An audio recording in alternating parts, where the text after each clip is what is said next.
Our boy here is trying to work, but his brain is stuck on a loop about something weird that happened yesterday. Like seriously, what in the world was that thing he saw? Was he just sleep deprived? Let's rewind. He was chilling late at night when bam, a freaky holographic window just materializes out of nowhere. He's just staring at this thing which looks suspiciously like an online shop. He's gotta be hallucinating, right? He tries tapping on a can of tuna, but nope, nothing. Ah, of course. He has 0 coins, broke even in his own delusions. But then he scrolls down and sees a zombie skull-crushing hammers for 5 coins. Wait a minute, this is just like those apocalypse stories he reads. His brain immediately flashes to a full-on zombie horde. Super pleasant thoughts before bed, my friend. But he quickly shakes it off. Nah, no way, he's just tired. Famous last words, buddy? And just as he is lost in thought, his boss storms in, screaming his name. Song Jin Song, you punk. Chief Choi gets right up in his grill, accusing him of slacking off. Typical Monday morning. Smack. He slams the desk. He wants to know why the client is calling him directly. Jin Song keeps his cool. The client messed up the paperwork, not him. The boss is not having it. You gonna talk back to me? He snarls, getting even closer. Man, this guy sure has anger issues. Just as he's about to go nuclear, a voice cuts in. Manager! It is his colleague Sion Ah, holding out a drink with the sweetest smile you have ever seen. And like magic, the manager's rage just melts away, replaced by this goofy, love-struck grin. Suddenly, he is all smiles, saying if she is telling him to calm down, of course he will. Total simp. He even grabs her hand and asks her out for dinner. Smooth, dude. Real smooth. Then he leans in way too close, and you can just see the cringe on her face. She pulls back with a polite, I have plans, which is office speak for get away from me. He reluctantly backs off, and she gives a quick bow. Crisis averted, for now. She lets out a huge sigh and mouths to Jin Song, are you crazy? For standing up to him. He gives her a grateful nod, though. A little moment of solidarity between the office grunts. Later, Jin Song is on the roof for a smoke break, complaining about how much he hates his job and his boss. But he can't quit because, you know, bills. The struggle is real, my friend. He figures he owes Siona a coffee for swooping in to save him. What a gentleman. And speak of the angel, there she is. She pops up on the roof looking for him. He is a little surprised to see her since she does not smoke. Turns out, she was also trying to escape the boss's terrible mood. Apparently, a client bailed on a payment, so now the manager is on a rampage. She starts venting about how creepy he is, always trying to touch her and asking her out. Then she shivers, saying it is cold. Jin Song's just like, nah, it feels nice. Clueless. She is not kidding though. She shows him the goosebumps on her arm even through her sleeves. He laughs, but she is dead serious. She pulls out her phone to show him some proof. And get this. It is a post titled, Snow in Africa, with a picture to prove it. Now Jin Seong's starting to sweat. Is this for real? Snow in Africa? He admits something feels off. And right on cue, buzz. Emergency alert on both their phones. He thinks it is a hack, but then another one comes through. This is getting weird. It is an official cold wave warning. A sudden, massive drop in temperature. A cold wave in the middle of June? You have got to be kidding me. And then, as if the world is trolling them, a single snowflake lands right in his hand. He just stares at it, completely stunned, while Siona complains about the freezing temps. They both look up. And yep, it is actually snowing. That evening, the entire city is covered in a thick blanket of summer snow. Jin Seong is back on the roof thinking the world has officially gone bananas. It is getting even colder, so he decides to call it a day and beat the traffic. But when he gets to the elevator, nothing. He mashes the button, but it is stuck. Great. He is freezing his butt off, so he gives up and heads for the stairs. Walking down the stairs, his mind goes back to that creepy status window from last night. Then, he hears it. The elevator doors closing behind him. What the? He turns back, thinking, oh, guess it is working now, and goes to catch it. Except the doors just keep opening and closing on their own. And the hallway is dead silent. Super creepy. Then the lights flicker and die, plunging him into total darkness. A blackout. Okay, now he is officially creeped out. He decides to just grab his bag and bail. But as he is walking through the dark office, he hears a sound, like metal scraping on the floor. That sound sends a shiver down his spine. Okay, new plan. Grab stuff, get out, do not die. He carefully creeps back to his desk, trying not to make a sound. He swears there were other people here, but the office is completely empty. This is getting worse by the second. When he gets to his desk, it is a total disaster, like everyone left in a panic. He calls out, anyone here? But only gets silence in return. Yeah, that is not a good sign. The scraping noise, the messy office, his danger senses are tingling, and not in a fun way. He snags his backpack. Time to activate Operation Get the Heck Out. But then he sees it. A lurching, twisted shadow on the wall.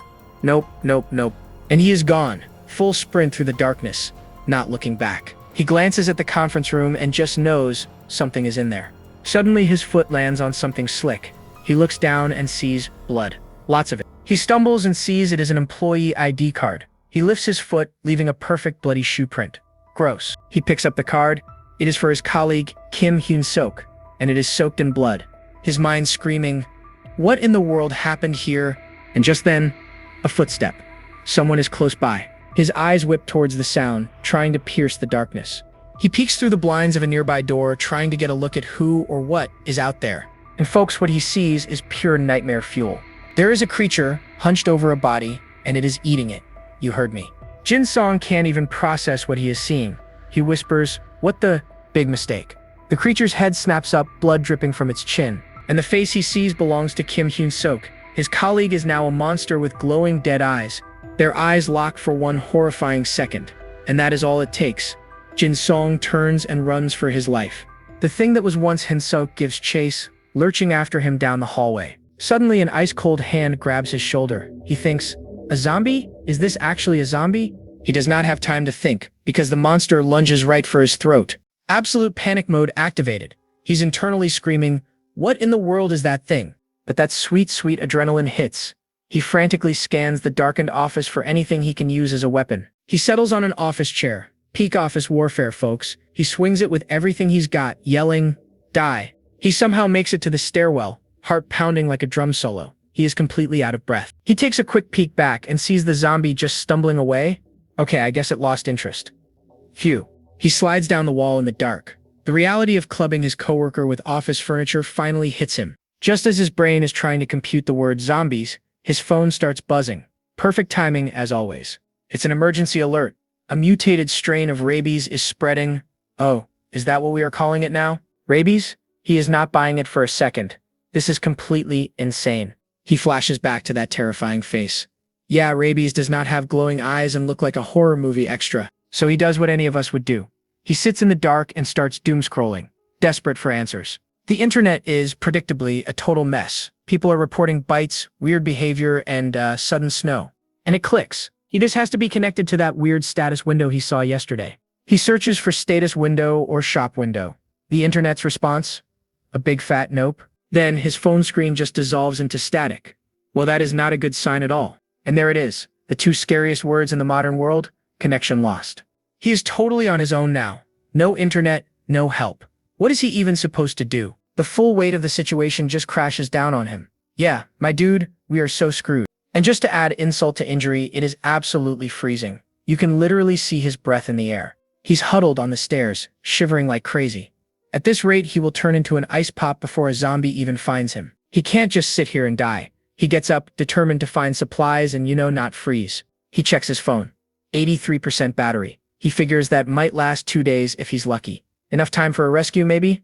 With a little hope back in his system, he decides to go exploring. Time to check the other floors. He makes his way up to the 7th floor, the construction team's office. He starts looting the place, pulling open drawers with his phone as a flashlight. Gotta find something useful.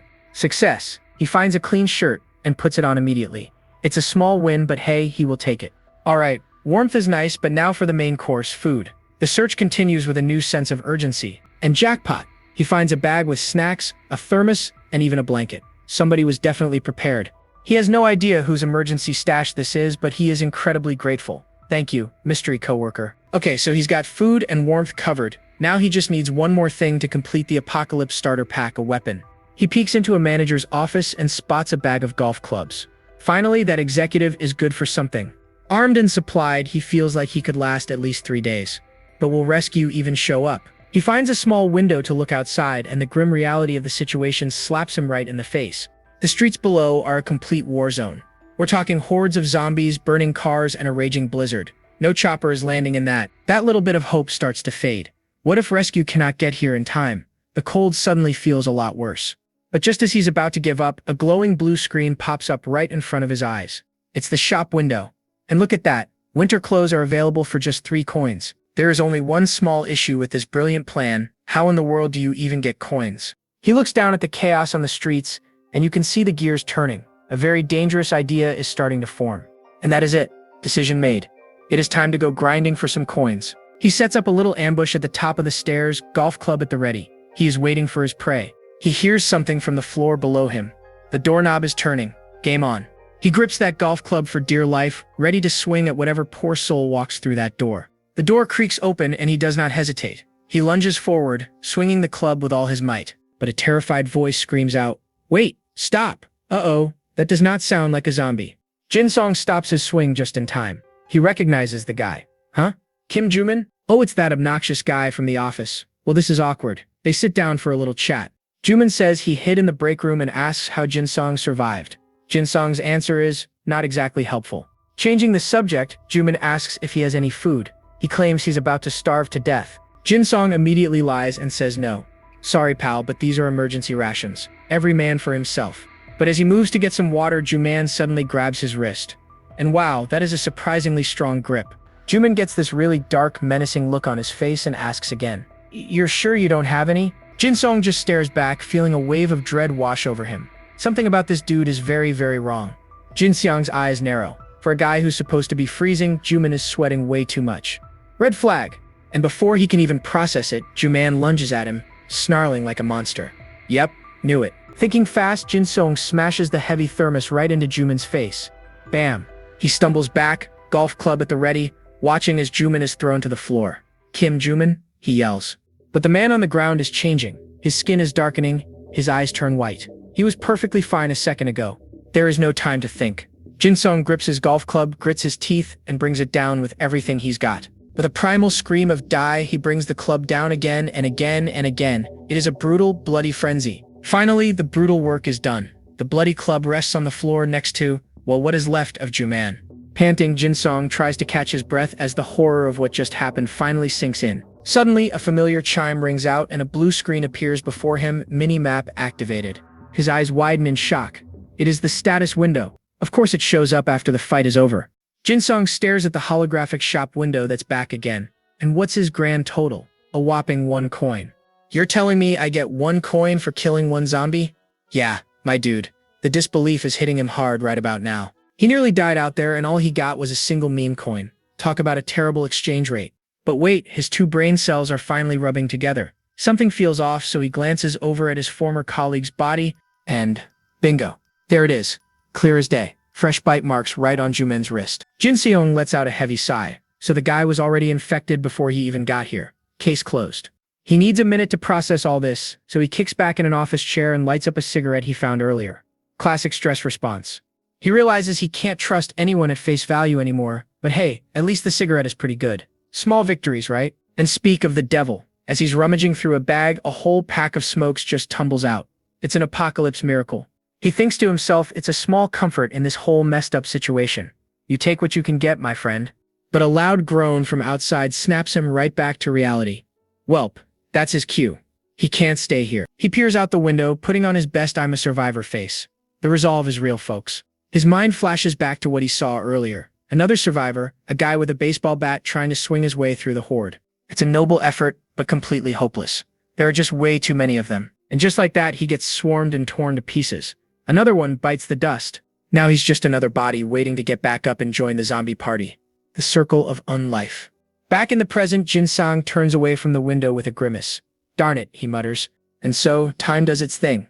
Day turns to night, night turns to day. We're now on day 3 of the apocalypse. His situation is looking grim. The phone battery is at 3% and his food supply is down to a couple of sad chocolate bars. For days, he's just been watching from his window.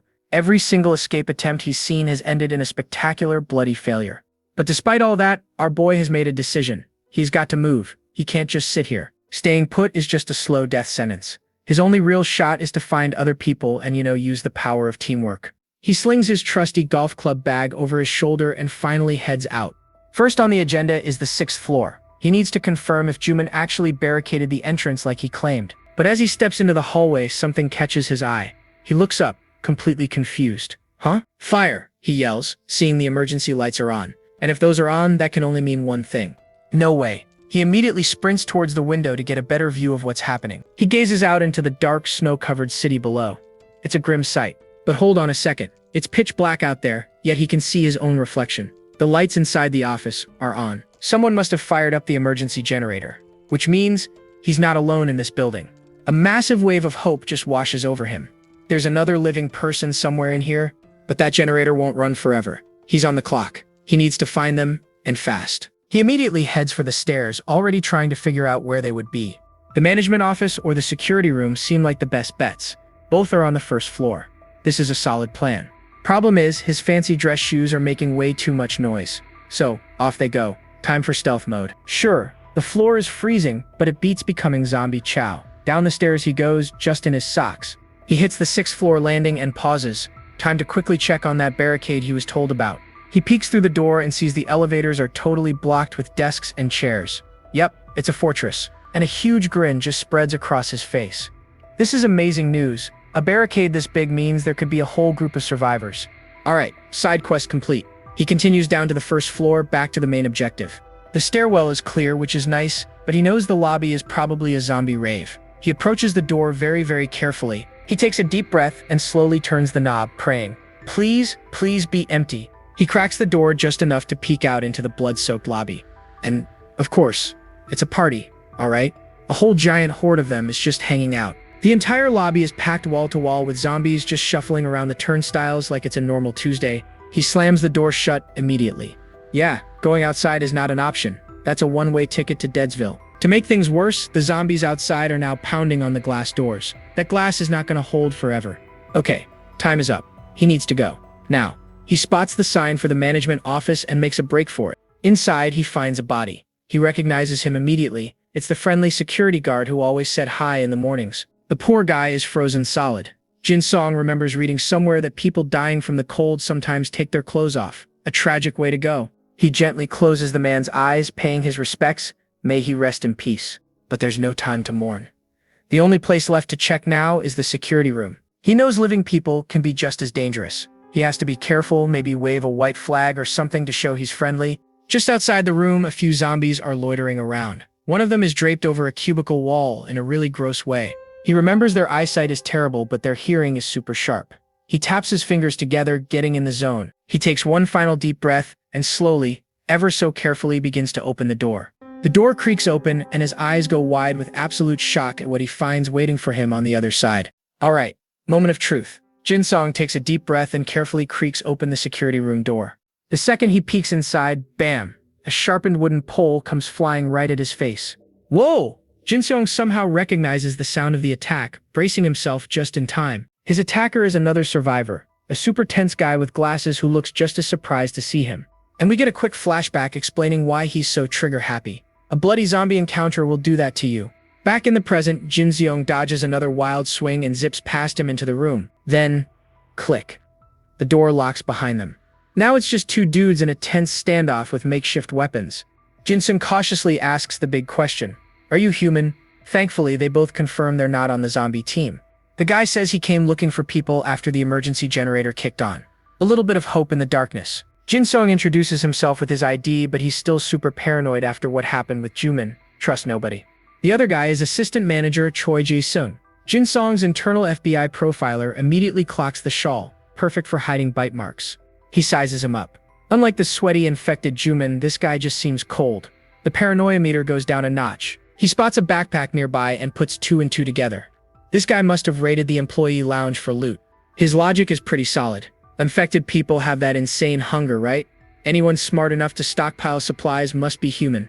Jin Song tries a friendly gesture, but Jae-sung flinches back like he touched a hot stove. Social skills have been seriously nerfed. Realizing his mistake, Jin Song wonders how you even break the ice during a zombie apocalypse. Small talk is kind of off the table. He lowers his club and thinks back to the good old days. The universal solution for any awkward office moment was a smoke break. And just like that, he has a brilliant idea. Maybe a cigarette is the ultimate peace treaty. He whips out a pack and offers one to the tense survivor. The ultimate bro move? Smoke one? Jae-sung just stares at the offered pack. You can't see his eyes behind the glare of his glasses. The suspense is killing me. He considers the offer, and you can see his death grip on that makeshift spear finally loosen just a little bit. And there it is. He lowers his weapon and accepts. Sure, can I have one? Crisis averted, folks. The tension just melts away. After putting out the cigarette, Jin Song jokes, "It's like we'll live." And Jae-sung actually laughs. But just then, grumble, Jin Song's stomach completely rats him out. Guess survival makes you hungry. Jae-seung tells him to wait and digs into his backpack, which, yup, is full of snacks from the lounge. He pulls out a block of instant ramen, snaps it in half, and offers a piece to Jin-sung, a 5-star apocalypse meal. Jin-sung gratefully accepts and starts crunching on the dry noodles. Hey, food is food, my friend. While eating, he asks if Jae-seung managed to loot the entire second floor. Jae-seung confirms he cleaned it out. With the ice broken and food shared, they finally relax. Jin-sung asks about the situation, and Jae-seung admits it's not good. Jae-seung tells his tragic backstory. He and a colleague were trapped in the lounge and split the food they had, but his friend got restless and insisted they leave, while Jae-seung, the smart one, wanted to wait for rescue. The moment his friend left, he was immediately attacked. His screams echoed through the office. That's rough, buddy. Jin-sung looks grim. How many are there? Jae-seung calmly replies, I counted about 4. Just 4? Easy. He had to leave the lounge because his phone was dying. To escape, he created a distraction and army crawled past them. And Jin-sung is genuinely impressed. Escaping 4 of those things is some next-level stealth gameplay. He confirms Jae-seung started the generator, and Jae-seung points to a power strip. He just needed to charge his devices. Jae-seung doesn't get why that's a big deal, but Jin-sung is absolutely floored. You've been surviving without the internet? Jin-sung says there's no signal, but then Jae-seung drops a bombshell. Satellite internet works. You know Starlink, right?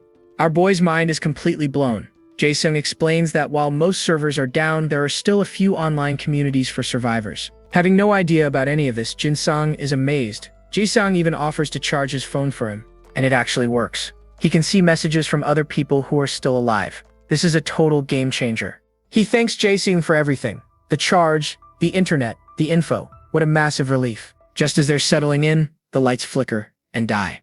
Well, the generator is out of fuel. So much for that. Jae-seung asks what Jin-sung will do now. His own plan is crystal clear. He is not leaving this room. Jin-sung gets the hint loud and clear. So you'd prefer it if I leave? Not so subtle, my dude. But he gets the logic. This guy wants to wait it out, and a partner who just eats his food is a liability. Besides, Jin-sung wants to keep moving, not sit around and wait. They're just not compatible survival partners. They agree it's best to part ways. I'll leave, Jin-sung says, knowing it's the right call. Jae-seung nods, but just as Jin-sung turns to go, he stops him, reaching back into his pack one last time. Just as our boy is about to leave, Jae-seung offers him a flashlight and a spare battery as a parting gift. Jin-sung is genuinely surprised and grateful. He knows how valuable these items are now that the power is totally out. Wanting to return the favor, Jin-sung offers Jae-seung the rest of his cigarettes. A fair trade, I'd say. Jae-seung gratefully accepts. Looks like he'll need those for the long, boring wait ahead of him. With their business concluded, Jin-sung turns to finally take his leave from the temporary safety of the room. Jae-seung wishes him good luck on his journey out into the darkness. A nice little moment. As he walks out the door, Jin-sung hopes they'll meet again someday. Maybe they will. Who knows? He breaks into a full sprint down the dark corridor, racing against the failing emergency power. He glances back, relieved to see a glass door is still holding the horde of zombies at bay. Phew. Hearing their groans, he grips his golf club and ducks into the emergency stairwell for safety. He considers a new plan. His company car is in the basement, and that could be his ticket out of this mess. But he knows he'll have to leave the building eventually. The big question is now the right time? He decides against it. Leaving now would be way too rash. Instead, he chooses to head upstairs first. His new goal is to gather more information from the other office floors before attempting any kind of escape. Suddenly, the emergency lights flicker out for good, plunging him into absolute darkness. The generator is officially dead. He quickly pulls out the flashlight from Jae-seung and flicks it on. A single beam of light cuts through the black. He moves slowly and carefully now, knowing the zombies could have shifted positions in the dark. Smart. He continues his ascent, passing the 4th and 5th floors, making his way toward the 6th. He's almost there. But as he gets closer, he senses something moving on the floor above. Most likely a zombie. His eyes narrow with grim determination. He knows what he has to do. There's no turning back now. He tightens his grip on his club, ready to push through whatever is waiting for him up there in the dark. Okay, so our boy's in a pitch-black stairwell, and suddenly a nasty growl echoes from above. Great start. And look what we have here. A blood-soaked zombie stumbles into view, moaning like she just stubbed her toe. Real charming. Jin-seung, armed with a golf club, thinks he is about to reach the rooftop. Oh, you sweet summer child. He tries to go full ninja mode, tiptoeing in his socks to sneak past the noise. Solid plan, right? Yeah, that did not work. The zombie lunges out of the darkness, jaw unhinged like she is about to eat a whole watermelon. Our hero's face is a perfect mix of shock, and I've made a terrible mistake. Adrenaline is kicking in.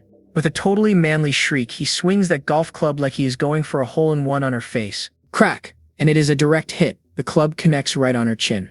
That has got to hurt. The impact sends her flying backward, slamming hard against the wall. Home run Jinsung. She lets out a horrifying shriek, her face now a lovely modern art piece made of blood and shattered teeth. He roars die and brings the club down for another swing. He's really getting into this, isn't he? But whoops. The club shaft snaps right in half. Guess it was not a professional-grade zombie-slaying putter. He's panting, heart about to explode, thinking, is it over? My friend, it is never that easy. And of course not. The hand twitches. It's still moving, he says. You have seen the movies, dude. You know the rules. Not taking any chances, he gets on top and starts going to town, bashing its skull with the broken club head. This got dark fast. Just die already, he screams. Someone is having a bad day. Finally, a little chime rings out. He got 1 coin, just one, like a piece of gumball money. Totally exhausted, the shop window pops up. His grand total is now 2 coins. He is practically rich. He is thinking, all that work for a single coin? Yeah, buddy, the grind is real in this apocalypse. But hey, loot is loot. He pockets the bloody club head. You never know when you will need a golf club shank. He checks out the corpse and her bag, probably wondering if she had any better loot on her. He tries the rooftop door, but it is locked solid. Looks like she came from one of the other floors. And that is not good news. It means the 7th floor is not the safe zone he thought it was. Bummer. So he ducks into a nearby office to catch his breath and probably rethink all his life choices. He takes a swig from his thermos and starts analyzing the fight like he is watching a game replay. He realizes that thing was fast, way faster than a regular person, more like a wild animal on energy drinks. He figures if he faces 2 at once, it is game over. He either needs friends or has to pick his fights carefully. Hoping for some good news, he pulls out his phone to check the internet. Because of course the Wi-Fi still works. He finds the Survivor Gallery, which is basically the apocalypse version of Reddit. The posts are super cheerful. People are talking about freezing pipes and posting their goodbyes after getting bitten. Fun stuff, but there is 0 new info about the zombies. He is just getting a live feed of everyone else's misery. It is all stuff from Zombie Survival 101. They like noise, aim for the head, and do not get bit. Got it. The rest of the forum is just people spamming send help, which is not very helpful at all. And the truth hits him hard. The government is gone. No one is coming to save the day. They are completely on their own. He realizes they have to survive on their own in this messed up world. The despair is kicking in. Then, a sudden sneeze breaks the silence. Uh-oh, the cold is starting to get to him. It is day 5, and he is shivering like crazy. You cannot just call in sick during the apocalypse, my friend. In this world, even a simple cold can be a total death sentence. No pressure, though. So he starts doing jumping jacks to warm up. Nothing like a quick workout to forget about the flesh-eating monsters. But his stomach cuts the workout short with a loud grumble. Even his body is protesting. He pulls out a chocolate bar. He knows he should save it, but his body is screaming for calories right now. He decides to go full stealth mode and takes off his shoes. They were making way too much noise anyway. He needs real food, and he remembers Jae-sung saying the break room might still have supplies. Time for a snack run. The only problem? The break room is in the development team's office. You know where that last zombie came from. To make matters worse, he is pretty sure there are at least 4 more zombies hanging out in there. This is fine. There is no sneaking past that many. He will have to take them out one by one, like a real-life video game level. He peeks around and spots one in development room 1 and another one in development room 2. And a third one is just wandering around the new business team's area. It is a full-on zombie office party. But wait, where is the last one? He is sure there should be 4. Nothing scarier than a missing zombie. He knows there is another one hiding somewhere, and he is going to need a better weapon than a broken golf club. He carefully checks the break room window. Phew. Looks like it is empty in there, for now. He slips inside and is relieved to see some supplies are still untouched. It is the little victories, you know? But then, he hears it. The heavy stomp of footsteps right outside the door. Party's over. It is one of the zombies. Perfect. Time to put his big brain plan into action. He says all right then, and takes the battery out of his flashlight. Looks like he is setting up a trap. The hunt is on. He tosses the battery down the dark hallway and the little clatter echoes in the silence. And just like he planned, a zombie lunges out of the darkness, growling as it rushes him.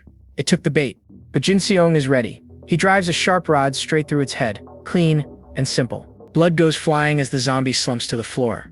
One down, a few more to go. He peeks out and sees the next 2 targets, drawn in by all the commotion. They are coming to him. Then he gets a brilliant, if disgusting, idea. He shoves the dead body out into the hall and the other 2 start eating it. Got it, he thinks. Just as I wanted. My man is using zombies to fight other zombies. Genius.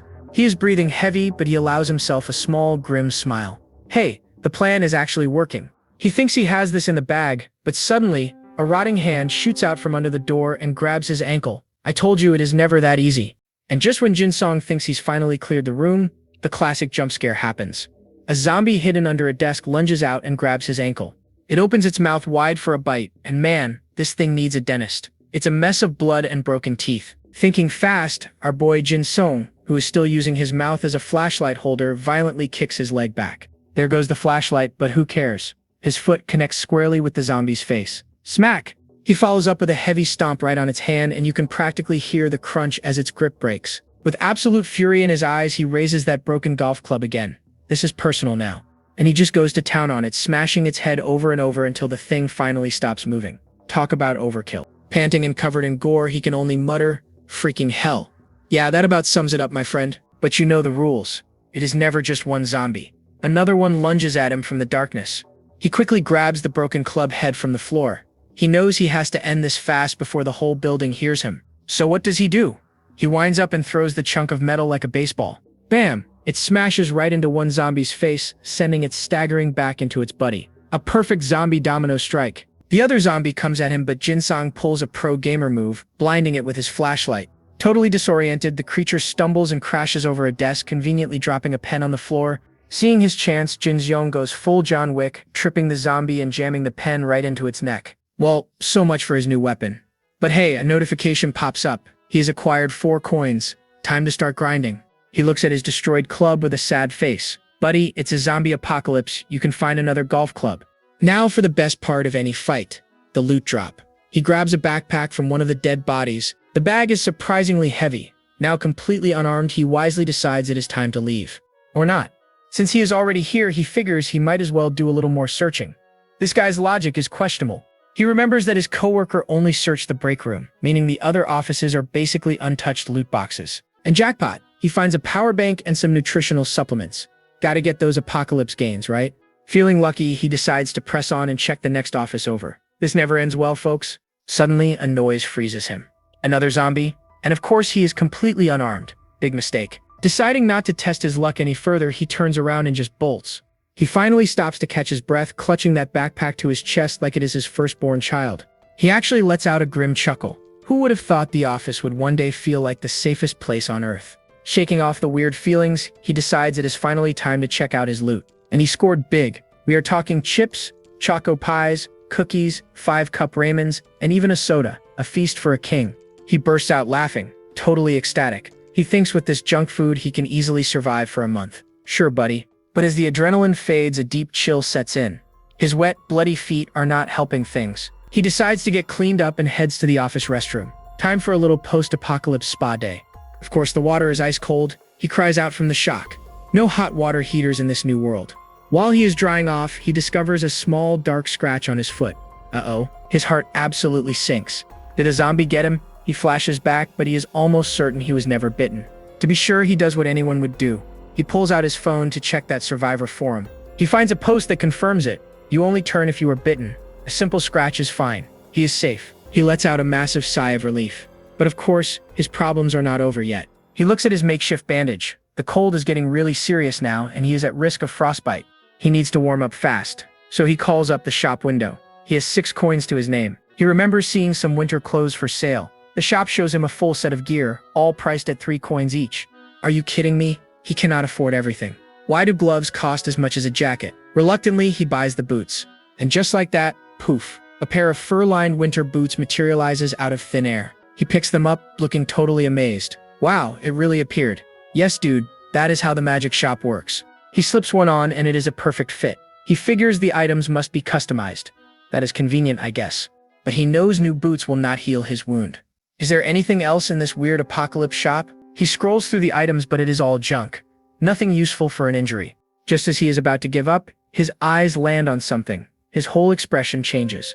This is it. Hoping this is the right call and not a waste of his precious coins, Jin-song smashes that purchase button. Instantly, the system takes 1 coin from his balance and confirms his purchase. So, what did he get? For the insane price of 1 whole coin, a wave of blissful warmth finally hits Jin-song's feet. Ah, relief. As the heat spreads, a genuine smile appears on his face. Look at that. For the first time in a while, my guy thinks he might actually live. He sits there all alone, just staring out at the frozen city like the main character in a sad music video. But on day 7 of his survival, that moment of comfort is completely shattered. He goes for a drink, and bam, the water has been cut off. Thankfully, he had at least one working brain cell and filled a few thermoses, but his entire supply is only about 2 liters. At best, that's enough water to last him maybe 3 or 4 more days. The future is looking grim, my friends. Just when you think things are looking up, the universe slaps him down again. He collapses and starts doom-scrolling the survivor forums. And yep, he's not special. Posts from other people confirm that water supplies are being cut off everywhere. Misery loves company, I guess. He finds a post from some absolute madman who's about to raid a supermarket armed with a frying pan. A frying pan, folks. The guy's final message is a classic. He says, "I'm going now, I'll post again if I survive." Spoiler alert, he probably won't. As Jinsong keeps scrolling, he starts to notice something ominous. The number of new posts is slowly but surely decreasing. He comes to a pretty dark conclusion. They're probably all dead. You don't say. He can barely see any signs of life out the window. So he wraps himself in a blanket like a sad burrito and tries to stay optimistic. By day 8, he checks on Frying Pan Guy's post again. A whole day has passed and the comments confirm the worst. The dude is gone. With his hope meter officially hitting 0, Jinsong realizes he can't just wait here to become a human popsicle. He knows going out alone is basically a death sentence. He has to find another survivor and make an ally no matter what it takes. But to go anywhere, he needs a weapon. He pulls out another golf club, but these things are so flimsy, they break after just a few kills. Right on cue, the shop window appears offering a vicious-looking spiked hammer for 5 coins. It looks awesome, but he only has 2. He just scoffs at the price. For 5 coins, he could buy actual winter clothes and another one of those amazing hot packs. Deciding to go old school and loot for supplies, he heads down to the 4th floor and starts to cautiously explore. He steps into an empty office and immediately feels a chill run down his spine. Why is nobody here? His flashlight reveals blood splattered all over a desk, and then he catches a familiar, disgusting scent in the air. It's the smell of zombies. But with no bodies anywhere, he's just left wondering what in the world happened here. He finds a locked door and gives the handle a try. Could a survivor be hiding inside? He presses his ear against it but hears only silence. Okay, he's done being cautious. He takes a huge swing with his golf club and completely smashes the handle, breaking the door open. The door creaks open, and what he sees inside leaves him absolutely speechless. It's a horrifying mountain of mangled zombie corpses. We're talking at least 10 of them, all stacked up in a corner. He's completely stunned. Who in his company was this much of a Chad? If he could find this person and team up, he'd be totally safe. But then he looks around and it hits him. This person didn't just kill zombies. They swept the entire floor clean of supplies. He shines his flashlight around the break room. It is completely barren. Well, this was a total waste of time. He wonders who could have been so thorough. As he grabs a random mug, he feels a piece of paper rattling around inside. It's a note. The writer confirms they took everything and helpfully mentions the zombie pile is in the senior managing director's office. The note also warns him to avoid the 5th floor and says the writer left yesterday on day 8 at 10 in the morning. Darn it, he just missed them. The note is signed by Yoon Hyokjae, a colleague who always bragged about being in the special forces. It all makes sense now. Just as he's about to put the note away, he sees a PS on the back. Hyokjae left a little gift in a drawer for any coworker who found it. Excited, Jinsong yanks open the drawer to find 2 single packets of instant coffee. He just lets out a dry, unimpressed laugh.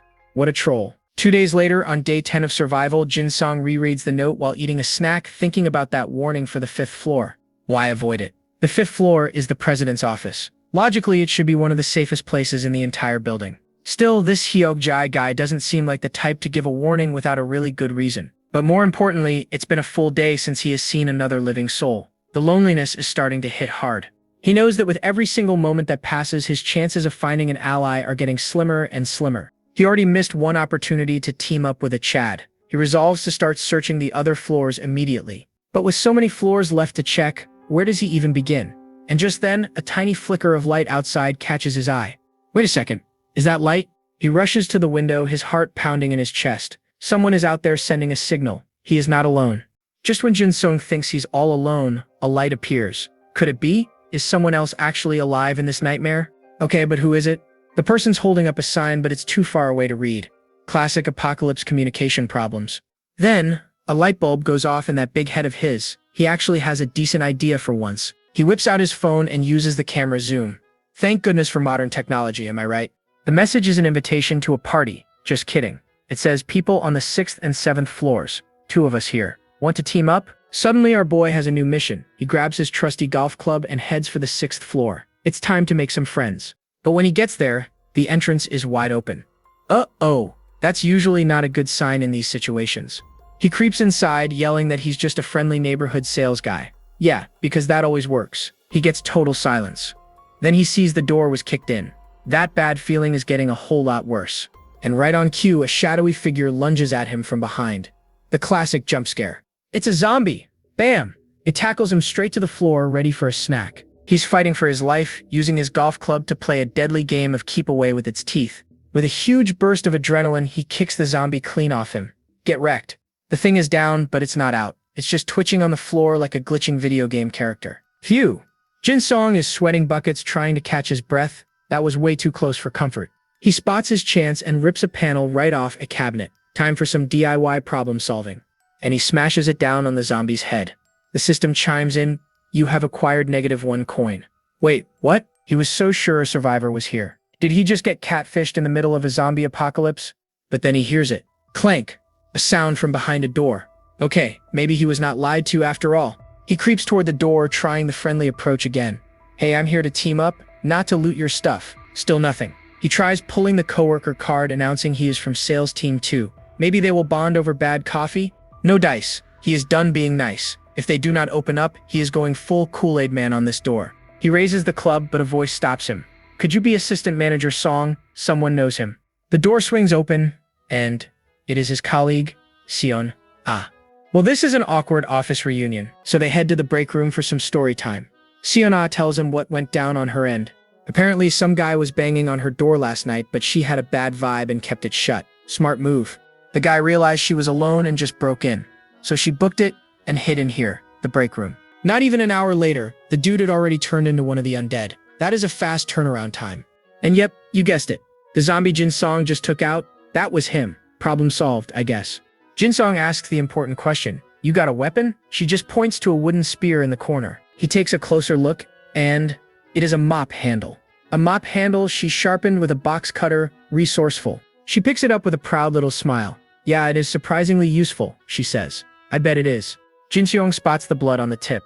Okay, so she has definitely field-tested this thing.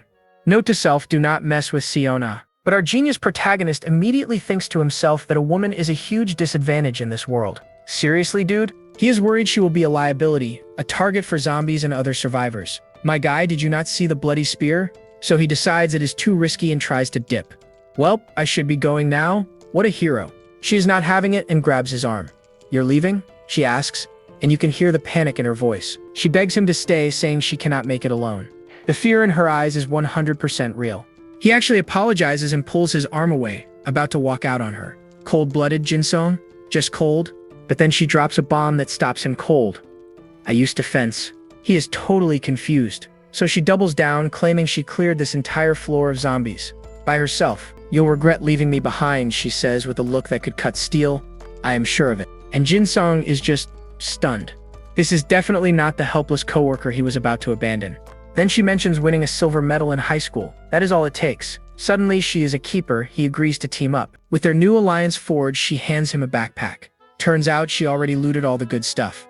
Jin-song asks us about power banks and she's like, why? There's no electricity. Fair point, but she is missing the bigger picture. He explains about the satellite internet, and her eyes light up. Suddenly, power banks are the most valuable loot in the game.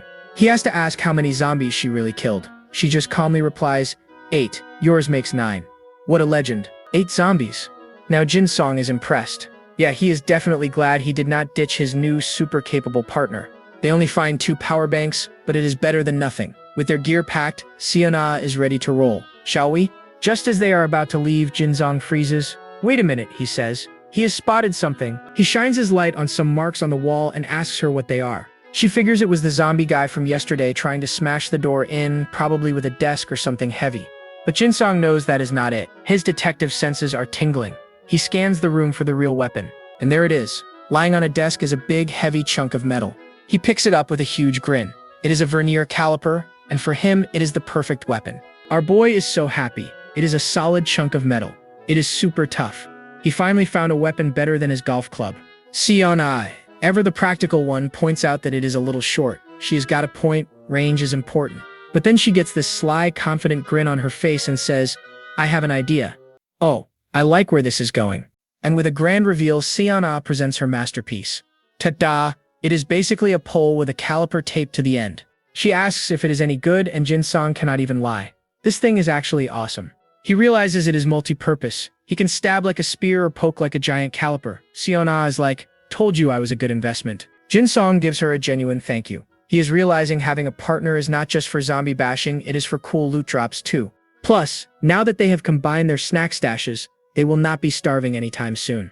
But while he is sorting their loot, he pulls out a frying pan. He has to ask, where did this even come from? Seon-ah gets super flustered. Apparently she brought it to work to get a refund because she did not like the color.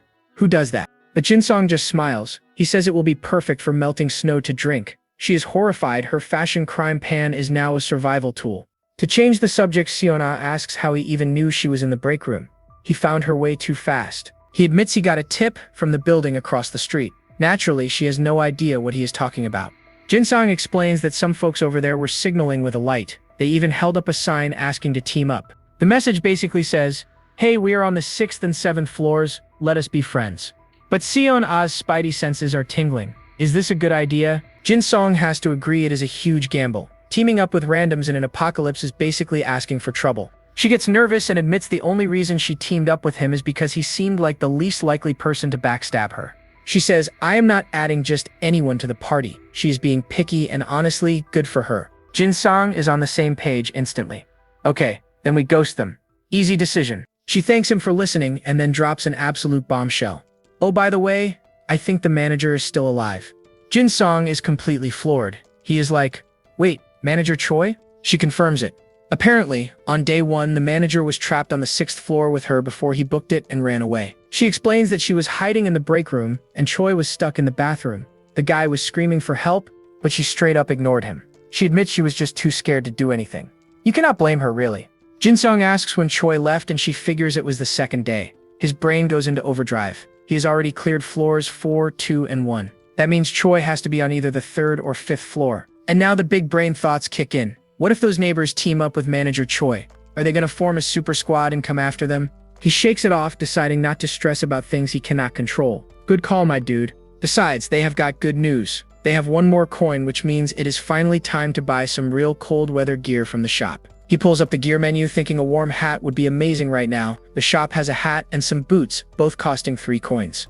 But his shopping spree gets interrupted when he notices Sayana's feet.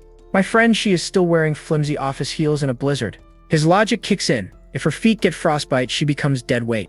So obviously, buying the boots for her is the smart tactical move. But right as he is about to hit buy, he stops. His hand is literally shaking. He lets out a sigh, feeling like a total jerk, because all he can really think about is how freezing cold he is. So he decides to put it off. They are not going anywhere right now, so it is not a huge deal. Famous last words, probably. The next morning, Seon-ah is already up and scrolling on her phone. As Jin-sung wakes up, she asks how his battery is doing. Oh, you are awake? She asks. He just groans that he is never going to get used to this cold. She asks if he charged the power banks and he says he got all of them. But her phone is already down to 22%. Then she gets his attention. Hey, thinking about it now, I think there is a solar generator on the roof. And Jin-sung is stunned all over again. We have one of those? He asks, shocked. She nods. Turns out she was in charge of a project to install one. They put it on the roof before the whole thing got canned because of a flaw. Jin-sung asks what was wrong with it. She does not know the details but says it was not dangerous. It was just a prototype. But here is the million-dollar question. Does she know how to use it? And she's like, yeah, duh. I was in charge of it.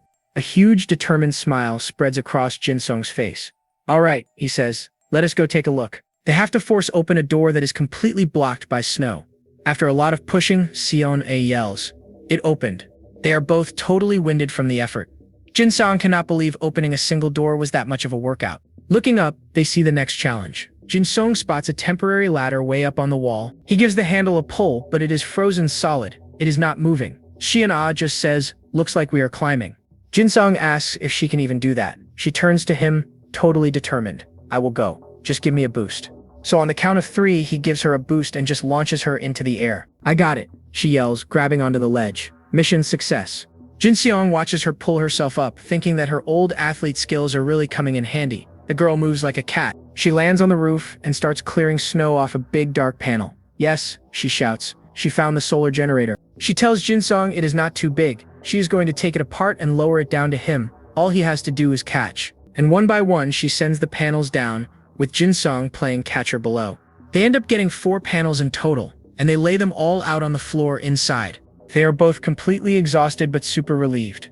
Phew, that was tough, Siona says. Siona cracks a satisfied smile, and just like that, the installation is complete. She says it should be outside, but the bright snow might reflect enough light.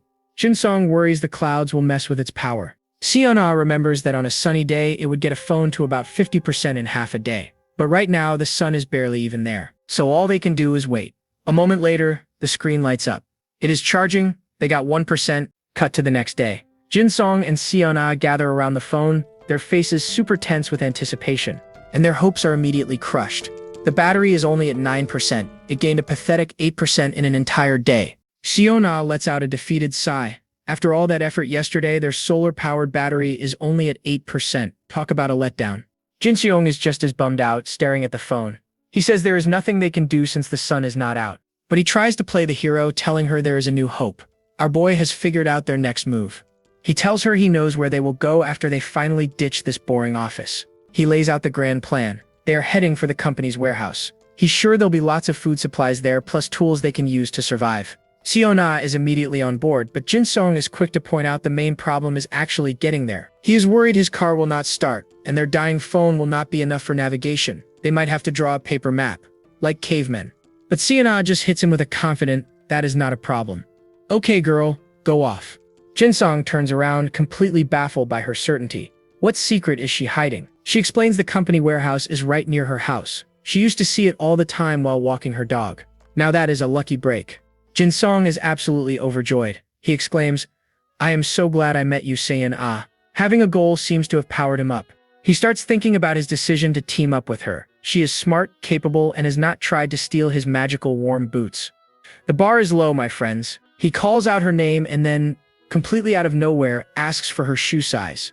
Real smooth, buddy. She's obviously taken aback by the random question. He quickly cooks up a lie, saying he saw some boots and might grab them for her. He remembers she claimed not to be cold on the roof, but her answer comes with a bright smile. Her shoe size is 230. He is relieved she is not suspicious of his weird behavior. She offers to go with him, but he immediately shuts that down.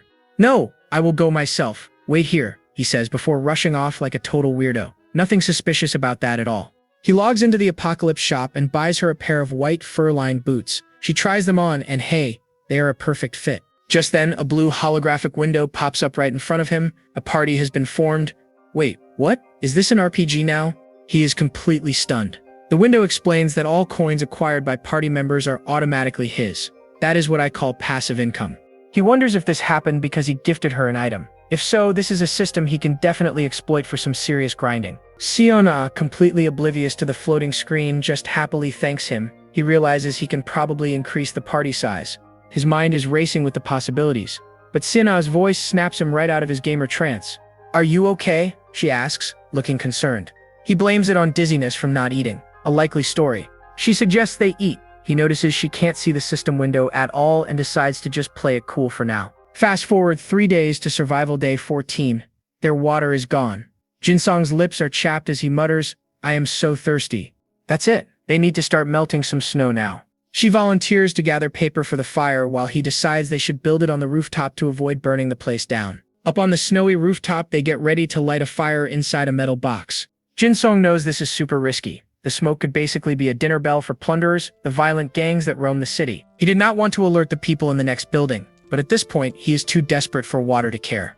The fire catches instantly, and oh man, that warmth is a huge relief against the freezing cold. Sion-ah is soaking it all in. This warmth? I feel like I can live now, she says with a huge smile. But then she remembers why they are up there. The water! She grabs a pan, fills it with snow, and puts it over the fire. Soon enough, the snow melts, and the water starts to boil. Mission accomplished. They eagerly sip the warm water. Jinsong cannot believe how long it has been since he drank something warm. Sion-ah feels it too, her eyes tearing up. She feels like she had completely forgotten this kind of warmth even existed. Sitting by the fire, they share a rare moment of peace. I am glad we did not give up, Jinsong says. Let's make it to the end, he resolves, as they gaze out at the quiet, snowy night. How wholesome. But we all know it will not last. The very next morning on survival day 15, Sion Ah is urgently trying to wake Jin Song up. The piece is officially over. He stirs awake, totally confused. "What is wrong?" he asks, clutching his blanket like a baby. "Over there," she says, pointing out the window. "They sent us a message." Jin Song is instantly alarmed. She tells him it looks like their neighbors are coming over to visit. To be exact, the message from the next building reads, "We will go over there and join you." Not asking, folks, telling. Jin Song jumps to his feet in a panic. Sion Ah explains she saw it and woke him up immediately. She figures they must have seen their rooftop bonfire last night, and now they are moving fast. They will be outside any minute. This is his worst nightmare. They have no idea if these people are friendly survivors or a bunch of violent plunderers looking for loot. Suddenly, Sion Ah screams, "Deputy manager, over there!" Three figures in winter gear, one carrying a giant sledgehammer, are trudging through the snow heading straight for them. Jin Song and Sion Ah stare in absolute horror. The welcoming committee has arrived. With the plunderers on their way, our heroes scramble to pack their supplies. It is time to get out of Dodge. Outside, the approaching group is already tearing through the undead with some brutal efficiency. Yikes. Jin Song watches from the window, realizing these guys are moving way faster than he expected. They are not messing around. They are not just surviving, they are fighting like a well-oiled machine. This is very, very bad. Jin Seong does the math. They have 10 minutes before these guys are at the door. 15 minutes tops. He quickly slings his backpack on. "I am all done. How about you, Sion Ah?" The pressure is on. Sion Ah zips up a huge duffel bag, saying she is almost finished too. Time to run. Meanwhile, the plunderers' party is about to hit a major snag. A very undead snag. What was a clear path is suddenly flooded with zombies pouring in from the streets. It is a zombie traffic jam. The group stops dead in their tracks, staring in shock at the massive wall of zombies blocking their path. Well, that is inconvenient. The leader does not hesitate for a second. Forget it. Just run. They make a mad dash for the only safe place nearby, which just so happens to be Ginseng's office building. The man with the sledgehammer reaches the glass doors first, getting ready to make his own entrance. With a tremendous crash, he smashes the glass, creating a brand new, very unwelcome doorway for his team. Boom. The glass shatters and the invaders are officially in the lobby. Watching from the floor above, Jin Song is not happy about it. He quickly turns to Sana, asking if she's good to go. She's gathered everything, but there's a tiny problem. The problem? It's the solar panels. Jin Song immediately says they have to leave them behind. Sana protests, asking about their power, but Jin Song lays down the law. Survival comes first. A classic protagonist line. She's not happy about it, but she agrees. With one last sad look at their power source, they get moving. And just like that, bang, a loud crash echoes from the stairwell. The invaders are breaking through to their floor. Jin Song grips his weapon, stating the obvious. They're coming up, so now they're trapped. Do they run to the rooftop or head down to a lower floor? Jin Song does some quick tactical thinking. The roof is a good choke point, but the freezing cold would nerf them in a long fight. So he makes the call. For now, let's head down. Their new objective is the 6th floor. They'll block the entrance and make their stand there. But as they descend, they hear heavy footsteps coming from below. Oh great. Get ready, Jin Song warns. They pause on the stairs, listening intently for the approaching threat. And here come the bad guys. A team of 3, armed to the teeth and ready for a fight. Our boy Jin Song tightens his grip on his spear, his knuckles turning white. His eyes narrow, locking onto the enemy. He's in full-on serious mode now. The footsteps echo, getting louder and louder. They're getting close, folks, Siana whispers, and you can see the light bulb go on. It looks like they're checking to see if there are any other survivors. And she's right. The invaders are systematically sweeping the empty offices, floor by floor. They clear out the 4th floor, then start making their way up to the 5th. Jin Song tenses up, getting ready for a fight. They'll be here any moment. And then, nothing. The footsteps just stop. Dead silence. They just look at each other, totally confused. What gives? Why aren't they coming up? Siana gets that classic bad feeling about this vibe. Assistant manager, something feels off. And kaboom! A massive explosion from below rocks the entire building. They're thrown to the ground in a shower of debris. Jin Song immediately checks on her, asking if she's alright. They're both shaken up, but they're okay. They figure it must have been some kind of bomb. But wait, that makes zero sense. Why use explosives when they know it's just the 2 of them? Total overkill. Then it hits him. He remembers that creepy note he found earlier. I strongly advise you to avoid the 5th floor. He also remembers Siona saying their old psycho boss, Chief Choi, was probably hiding on the 3rd or 5th floor. No way, he whispers, and you can just see the horror spreading across his face. He makes a split-second decision. Let's go down and check. Siona is like, right now? Are you crazy? Yes, he says, all serious.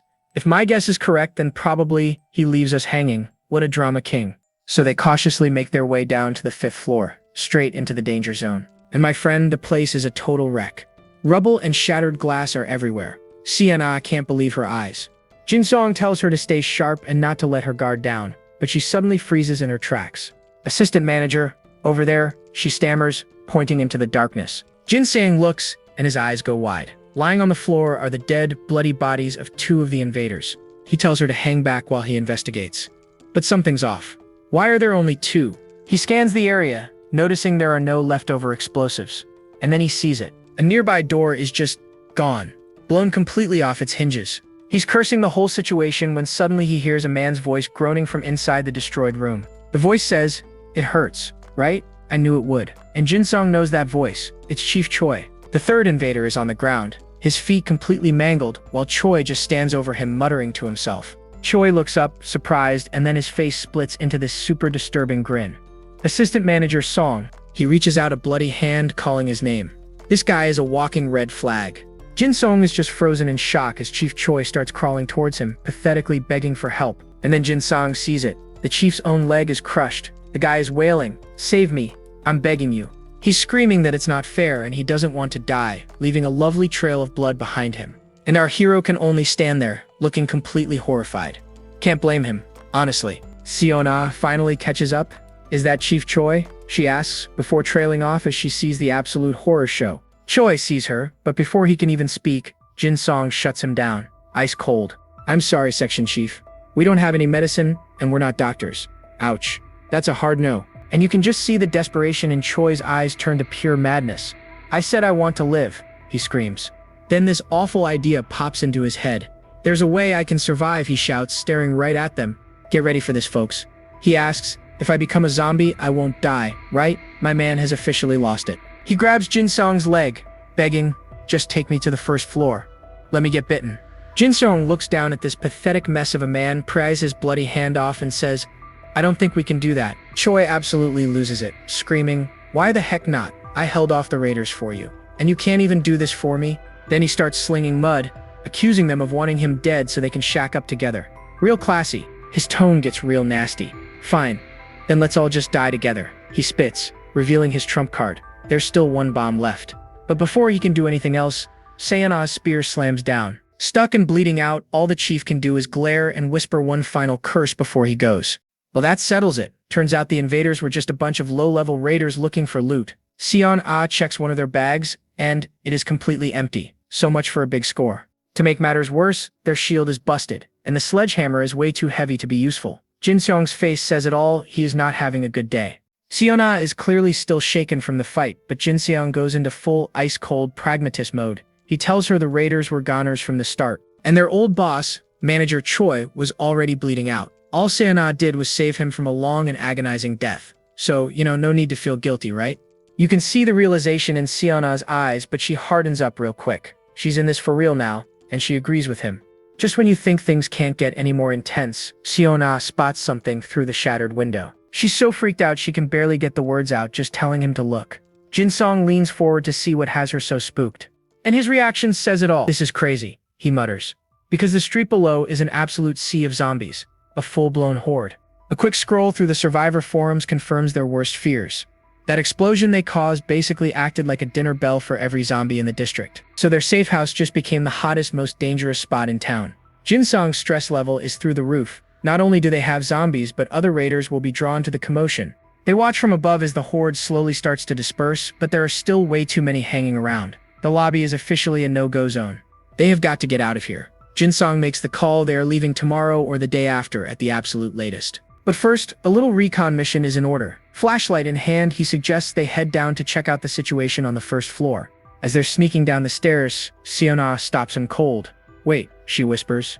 "Don't you hear that? A classic horror movie setup, folks." And right on cue, bang. A loud noise echoes from one of the floors above them, definitely not where they were expecting trouble. They peek through a doorway, and there's the source. A single blood-soaked zombie is just shambling around the office. Talk about creepy.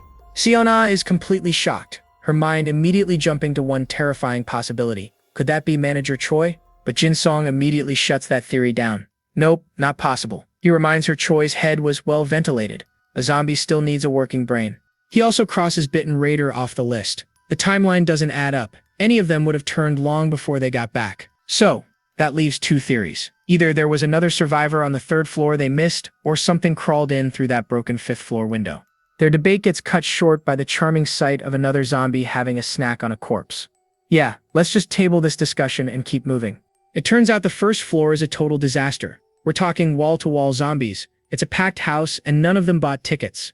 The chaos makes Jin Song think about that paranoid survivor he met earlier, assistant manager Choi Jae-sung, who was hiding out in the security room. He figures if that guy was still in there, he'd be the first to know about this zombie party. Trying to use the main exit now would be instant game over. But Seona has a brainwave. The underground parking garage. Jin Song immediately agrees it's their best shot at getting out. He remembers it was clear last time they checked, so they head down to do a quick head count of any new undead tenants. And would you look at that? Only about 10 zombies wandering around. That's a huge improvement over the mosh pit in the lobby. Jin Song starts laying out the plan. They can use the cars as cover, plus a fun zombie fact: no wind underground means the zombies are less likely to smell them. He spots one of those big round safety mirrors and asks Seona to use her superior eyesight. What can she see in the reflection? She squints, doing that thing we all do to see better, and manages to make out the entrance to the first basement level. Her intel comes back positive. The zombie count on the floor below looks about the same as where they are now. Looks clear enough. That's enough, Jin Song says, actually cracking a smile. With their escape route scouted, it's time to head back up and prep for their great escape. Back in their base, they finalize the plan. Driving is out since the car batteries are definitely dead in this cold, so it looks like they're going for a long walk. They huddle over a notebook, looking like they're planning a Dungeons & Dragons campaign as they map out the safest route on foot. Meanwhile, the temperature outside has dropped to a cozy -35 degrees Celsius. With 5 hours to go, their go bags are packed and ready by the door. As they try to get some rest, Seona asks Jin Song if he's asleep. He admits she caught him. He has been tossing and turning all night. And of course, she knows exactly why he can't sleep. She asks him, it's because of that person on the first floor, right? Jin Seong confirms it, and then Seona completely throws him for a loop. She says, you can bring them with us. He's completely floored by this. He protests, arguing that bringing a total stranger along would put both of them in danger. But Seona is just going with her gut. She says they seem trustworthy. Jin Song actually considers it. If she trusts them, maybe it's a risk worth taking. He asks her if she's absolutely sure she'd be okay with a third wheel joining their survival party. Without a moment's hesitation, she says, yes, of course. With the decision made, Jin Song stands up, grabs his phone, and flicks on the flashlight to get to work. He apologizes for the bright light, but Seona just gives him a warm smile and tells him it is totally okay. Jin Song gets to typing, sending out a message on the Survivor forum. It is a direct invitation for assistant manager Choi Jae-seung to join their escape. Fast forward to the next morning. It is day 17 of the apocalypse, 5:40 a.m., and our duo is geared up and ready to move out. He checks the forum post for a reply and gets nothing. Just a couple of comments from random anonymous users who are probably very confused. He is clearly disappointed by the radio silence, but he is not ready to give up just yet. He figures the guy might just be waiting for them at the meeting spot. And so, with their plans set, they begin their cautious descent through the dark and grimy stairwell, one floor at a time. They finally arrive at the first floor emergency exit, only to find the landing completely empty. No one's here, Jin Song says, stating the obvious. Seona points out that they're only 3 minutes past the scheduled time. She suggests they wait just a little bit longer, still holding out hope. The minutes tick by in the cold, silent stairwell. The clock on his phone hits 6:05 a.m. It looks like Choi Jae-seung is officially a no-show. Bummer. Well, so much for backup. Looks like Choi Jae-seung is a total no-show. Jin Song's a little disappointed his friend decided not to come. Just as they get ready to move, Seona spots a single, bloodied zombie definitely was not there a second ago. Jin Song confirms it. Guess it is time for plan A. No point trying to sneak around this one lonely guy. Seona recalls some vital info in the chat rooms. Apparently, these zombies just circle the same spots the whole day. Armed with that crucial piece of internet wisdom, they begin their stealth mission using the parked cars as cover. They creep up behind a black sedan, closing in on their very unsuspecting and very dead target.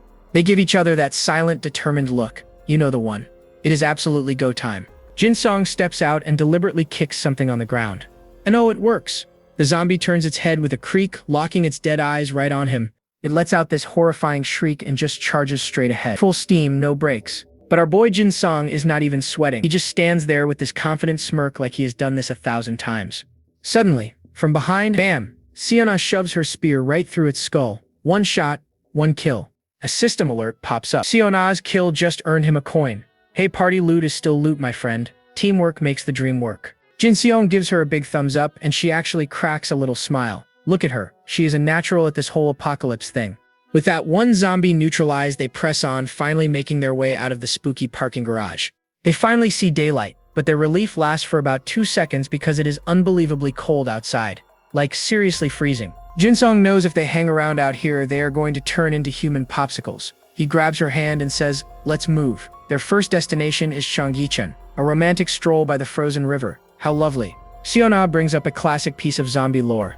Apparently, their greatest weakness is stairs. They just cannot do them, so they start moving, trying to be as quiet as possible. After a few minutes, Seona exclaims, "We're moving way slower than I thought." But Jinsong figures it's better than fighting. And look, they spot their goal, the sunken walkway by the stream. Oh, but there is just one tiny problem. A massive swarm of zombies is just chilling by the police station right next door. They inch closer, counting down the distance. 30 meters. 22. 17. Almost there, folks. Almost there. And of course, right on cue, the wind picks up. A blizzard starts howling around them. This is not good at all. Jinsong's eyes go wide. He realizes the wind is blowing their fresh human scent directly towards the zombie police department. Over at the station, a zombie cop's head snaps up. Sniff, sniff. Is that lunch I smell? Yep, they have been detected. In an instant, the entire horde turns and starts charging right for them. Dinner is served. Seona is panicking, but Jinsong's brain is working overtime. He realizes their brilliant stairs plan is actually a death trap. Okay, so maybe zombies cannot walk downstairs, but what is to stop them from just tumbling down like a pile of rotting laundry? The noise would be a dinner bell for every zombie in a 1-mile radius. New plan? Get inside a building right now. But where can they possibly go? Every shop with a broken window is already an all-you-can-eat zombie buffet. And smashing their way into a sealed building might as well send out engraved invitations to the horde. Then Seona, our queen of spotting things, points. Left. The bus on the left. A bus. Brilliant. They scramble to the bus and yank on the doors, but they are locked tight. Jinsong gets ready to smash the glass. But wait, Seona stops him. She points inside. My friend, the key is still in the ignition. No time to waste. Jinsong uses the handle of his weapon to pry the door open. Hurry, he yells because the welcoming committee is right behind them. He dives in right after her and grabs the door lever, trying to force it shut. But it's stuck halfway.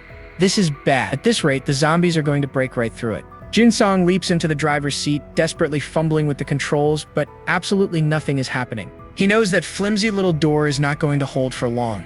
They're practically screaming to just make the bus go. And then the bus lurches. Seona turns to see a zombie slams its face right against the window next to Seona. She is understandably freaking out. Jinsong is gritting his teeth so hard they might crack. The engine just will not start. They're coming, Seona screams as a zombie tries to squeeze through the door, but Seona is not waiting around. Bam! She thrusts her spear right through the opening and skewers the zombie through the neck. Get out of here, she screams, shoving the zombie corpse right off the bus. You go, girl. But they are still a stationary target. The bus is shaking like a leaf as the horde pounds on it, and our heroes are about to lose it. And then, a new sound cuts through the chaos. It is the deep rumble of the engine finally roaring to life. A look of pure determination flashes in Jinsong's eyes. Oh yeah, it is time to floor it and turn these zombies into roadkill. The bus engine roars to life. Jinsong cracks a grin. Oh yeah, it's go time. He floors it. But whoops, the sudden lurch sends Seona straight to the ground. Like a true gentleman, he quickly checks on her. You okay? With that out of the way, he gets serious and yells, hold on tight. And they're off. The bus plows through the snow, leaving the zombies in the dust. But wait, there's a problem. As he tries to steer, the wheels start slipping on the ice. The whole bus starts skidding out of control. Not good, folks. Not good at all. He's sweating bullets, thinking the road is totally frozen. In a panic, he yanks the handbrake, begging the bus to please stop. But it's no use. Kablam! The bus slams sideways into a pole, sending sparks everywhere. The impact completely jams the doors shut. Well, they're officially trapped. Seona actually breathes a sigh of relief. Hey, at least the door is blocked for now, right? Jinsong agrees. They've handled the immediate problem. So, silver linings? But their tiny victory lap is cut short. Zombies are already starting to swarm the bus. They start pounding on the glass, their gross zombie faces peering right in. Jinsong knows they need a distraction, and fast. Otherwise, they're about to become a zombie buffet. More and more keep showing up. Soon, the sheer weight of the horde might just tip the bus over. He watches in horror as bloody hands slap the glass. Our boy really thinks this is the end of the line. He's frantically trying to cook up a plan when Seona screams, "Over there!" Crash! A loud noise echoes from a convenience store nearby. And just like that, the sound gets the attention of the entire horde. Like a mindless hive, they all turn and shamble toward the new noise. Seona just collapses in disbelief. Whoa, we actually survived that. Jin-sung kneels beside her, totally agreeing that was way too close for comfort. He peeks out the window, wondering who on earth could have saved their skins. Seona points out a few straggler zombies, but figures they'll fall off. Then she asks if he saw where the noise came from. She points to a nearby building, guessing it came from the second or third floor. They wonder who it was. Shina gets all hopeful, thinking it might be a survivor who isn't a total psycho. And then she spots them. There, that's the person who helped us. Across the street, in a high-rise window, a lone figure is waving at them. Jin-sung sees the long hair and thinks it's a woman. Then he squints. Wait, are they holding binoculars? And yep, sure enough, the mystery person raises a pair of binoculars to their eyes. Through the lens, our heroes are holding up a phone with a big thank you on the screen. How modern of them. The mysterious helper lowers the binoculars and gives them a thumbs up. Seona gets all emotional, saying it's nice to know not everyone's a looter. Jin-sung would even offer them cup noodles if they were closer. What do you mean? We don't have any. Seona looks up in surprise. You're right. I ate all my food before we met. Of course he did. She just bursts out laughing. Who would have thought our best weapon would be a frying pan? She starts daydreaming about all the ramen at the logistics warehouse, their final destination. And Jin-sung is right there with her. Of course, first thing we do when we get there is eat ramen. But later that night, the mood gets a whole lot darker. They're both huddled in blankets, shivering in the freezing cold bus. Seona wakes up and Jin-sung immediately asks if she's feeling sick. He sees how pale she is and then immediately lets out a massive sneeze himself. Smooth. The wind is howling outside. He realizes the thin bus windows are useless against this cold. Seona admits the cold woke her up but insists she's fine. Totally believable. Jin-seong takes her hand to check, and yep, it's like holding an icicle. Her lips are turning blue and she's shivering hard. Then he realizes he's in the exact same boat. They have to get warm, or they're done for. Seona asks if there's any other way besides making a fire. Jin-sung thinks for a second, then stands up with way too much confidence. Let's make a fire. Seona has to be the voice of reason here, pointing out they'll suffocate if they do that. Breaking a window is a no-go. Too much noise and it's basically a dinner bell for zombies. And then at the same time, they both look up at the roof of the bus. Using her trusty spear, Seona starts punching a hole straight through the ceiling. Got it! We made a hole, she says, super proud of her handiwork. Jin-seong just smiles. Excellent. Now let's make 3 more. With 4 neat little holes for ventilation, they can finally get a fire going. Soon they're huddled around a fire in a metal bucket, finally getting warm. Seona remarks that lugging all that paper was worth it. But just as they're getting comfy, Seona gets his attention. Hey, could you look at this? She shows him her phone and she looks pretty worried. It's a forum post from yesterday. The title is a little on the nose, Survivors Who Escaped Seoul by Bus. Are you watching? It's from their mysterious helper and they want to join the party. Jin-seong is pretty sure it's for them. Time for a little verification. He types back asking for the building. The reply is instant. An office tel with a convenience store on the 1st floor. But their new friend needs proof from them too. They ask for the model of the car parked out front. Seona peers through the icy window and spots it. A white Sonata. Jin-sung types it in and gets a confirmation. It's a match. He quickly thanks them for the save yesterday. Their savior gets straight to the point. Can I join you? I'll follow you wherever. Seona looks at him, asking the million-dollar question. What should they do now? Meanwhile, on the Survivor forums, someone is dropping some seriously wild lore.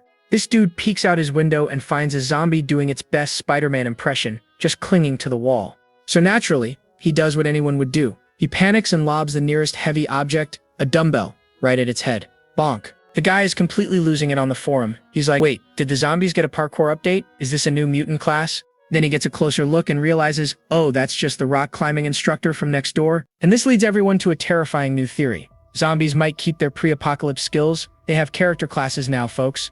Okay, back to our heroes. It is 8:56 in the morning, and Jin-sung and San-ah are finally ready to leave their cozy bus.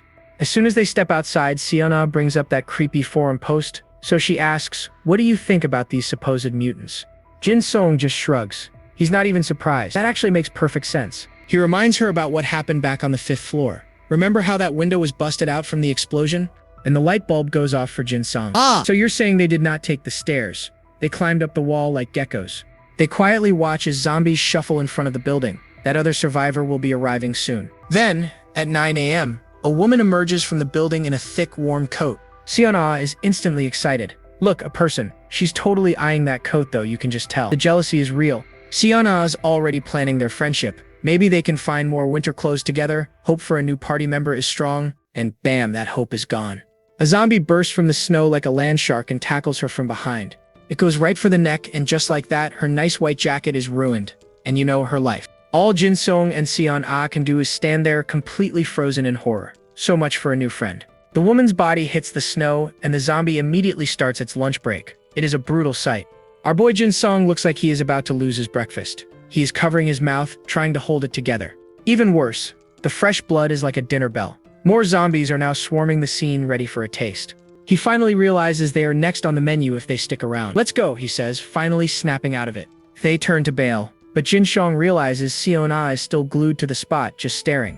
He gently grabs her arm to snap her out of it. "Hey, Miss San," he says, "we really have to go now." She finally looks at him, and you can see the absolute shock and horror of what she just witnessed. "I know," he tells her, his voice getting firm, "but we must go. If we want to survive, we need to focus on ourselves." Sion-ah clenches her arm, and her face hardens. The shock is replaced with cold, hard resolve. She gets it. And with that grim new reality check, they leave the brutal scene behind them and press on. Their new plan? Head underground. They find the entrance to Jonggak Station and make their way down. Sion-ah is still shaken up. She looks at Jin Song and asks, "This is the right choice, right? Above ground is dangerous, but there's still a chance that the people riding the subway were all infected as well." A freezing gust of wind hits them again. There's no choice now. Time to descend. They whip out their flashlights and start exploring. Sion-ah is completely baffled. "Hey, where are all the zombies?" They find a few bodies, but Sion-ah points out something important. These people were trampled, not bitten. Victims of panic, not plague. So Jin Song's theory holds up. The zombies probably got trapped down here during the first wave of chaos. Then Sion-ah taps him on the shoulder and points her flashlight toward a glorious beacon of hope. A convenience store. You can see Jin Song's face light up. Finally, some decent loot. But his smile vanishes as soon as they step inside. Of course, the place has been picked clean. The shelves are totally bare. Sion-ah suggests checking the back room, and bingo, they find one small prize, a 4-pack of beer. It almost looks like someone left it there on purpose. Jin Song happily snags the cans. A small win, but a win nonetheless. Jin Seong figures they should just grab 2 and leave the rest for other survivors. Good man. They keep moving, passing by looted clothing shops. Well, so much for finding Sion-ah that warm jacket. No stores were stocking winter clothes in the summer. Hilariously, the one store that is completely untouched is the cell phone shop. Guess nobody needed a new phone plan. They realize this whole trip is going to be tougher than they thought. But then Sion-ah remembers something. "Earlier, I saw some weird writing on a wall," she says, pulling out her phone. "I snapped a picture of it." The picture shows a desperate message scrawled on the wall. It is all about chaos and fear, written by someone who is clearly losing their mind. Jin Seng thinks it sounds like a confession from patient zero, and right on cue, the phone battery dies. Perfect timing, as always. Well, with no other leads and a dead phone, they decide to just keep pushing forward through the darkness. The tunnels are strangely clean and quiet. Sion-ah points out how unsettling it is. This is never a good sign, folks. And that is when Jin Song connects the dots. If there are no zombies here, it means they are all gathered somewhere else, in one giant, terrifying horde. The thought of running into that is enough to give anyone chills. Sion-ah tries to stretch and break the tension, but it is not working. So they creep along the frozen tracks, their flashlight beam cutting through the thick, oppressive darkness of the tunnel. And up ahead, waiting for them in the gloom, is a silent subway train sitting dead on the tracks. Deep in an abandoned subway, Jin Sang and Sang-ah are looting a train car. Spooky. Just when they think it's a bust, Sion-ah's eagle eyes spot some potential loot. A mysterious wooden box. And what's inside? A kitchen knife. Not exactly a legendary drop, but hey, it's sharp. Jin Song claims the knife, then proudly shows off his prize. A tiny Bluetooth speaker. Seriously, dude? Okay, his plan is to use it as a zombie lure. You know what? That's actually pretty smart. I'll give him that one. With their new gear in hand, they decide to dip. They hop onto the platform and the silence is deafening. You just know something's about to go down. A figure in the distance twitches and Jin Song's spidey senses start tingling. Yup, trouble's here. And out comes a massive, bloody hand. Well, that's not friendly. It's a zombie, all right. A straight-up 2-meter tall behemoth. Of course, Sion-ah recognizes him. He used to be a pro baseball player. Guess retirement didn't go so well. That explains the insane build. Jin Song, being the tactical genius he is, decides their best bet is to sneak by. Good call. But their stealth stat is clearly too low. The zombie groans and slowly turns its head. Busted. Its eyes flare with a malevolent light. Aggro has been pulled. Heck! Jin Song yells out the plan. It's time for Plan B. The same plan as last time. The zombie roars and charges like a freight train. But our boy Jin Song stands firm. It snags the spear, but Jin Song uses its own momentum against it, sinking the spear deep into its shoulder. He screams for Sion-ah, and she comes in flying. She jams a broken golf club right through its skull. But this thing is built different. It's still standing, and now its eyes are glowing red. It's in rage mode. With a powerful swing, it smacks the spear away like a twig and grabs Sion-ah. Not good. Not good. The zombie goes in for the bite, but Siona is way too quick. Remember that kitchen knife? It's showtime.